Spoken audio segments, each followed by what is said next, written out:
dive deep into the issue of premarital sex. Some people think, that's, oh my God, that's so passé. Why are you still even talking about it? Why do you have to have it all? Virginity is something sacred. I see it as a gift that I can give to my husband because not every woman can offer this. Because what I'm all about is choice. You know? So as I grew up, I associated, sex with marriage, and that it is a product of marriage, the culmination of a relationship. And only after marriage, can the sexy time commence. My parents were, my dad was almost a virgin when he married my mom. He'd had like one sexual partner. My mother was a virgin. They really believed that that was the right way, but I mean, they had a lot of problems. The first characteristic of love, in the Bible, biblically speaking, is patience. And love can wait. If you love this person today, you'll love them for the rest of your life. And what do? Just abstain forever? I think that's very unrealistic. And also you need a chance to me, it could be the most beautiful thing if it's between two people that love each other, a committed relationship, and it's just something that should be developed together in a happy way. It's not something that should be a sin. It's not a sin.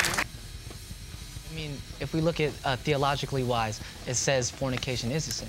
You usually hear this from women a lot, because the virgin idea is put upon them. But guys, you're like a rare breed right now, right here. Yeah. You both.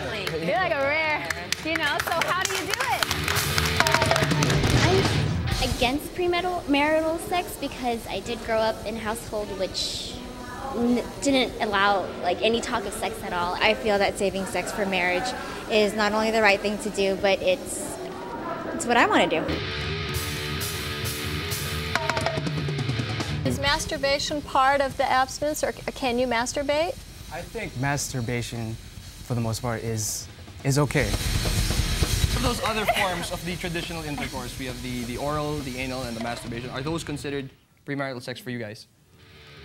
Well, I don't have oral sex, but I think kissing, hugging, touching in appropriate places, those are okay, but not the actual intercourse. Yeah, so other things The question was, do you have anal sex? Wait, that wasn't the question. I mean, everyone's human and everyone makes mistakes. To what extent? I'm not a judge, I'm not God. I can't say, you know what I mean? And that's why we are human, and that's why we shouldn't judge another human being what their personal choices are. Sex produces hormones that can improve body functions and senses, yes? Sex can relieve stress, yes?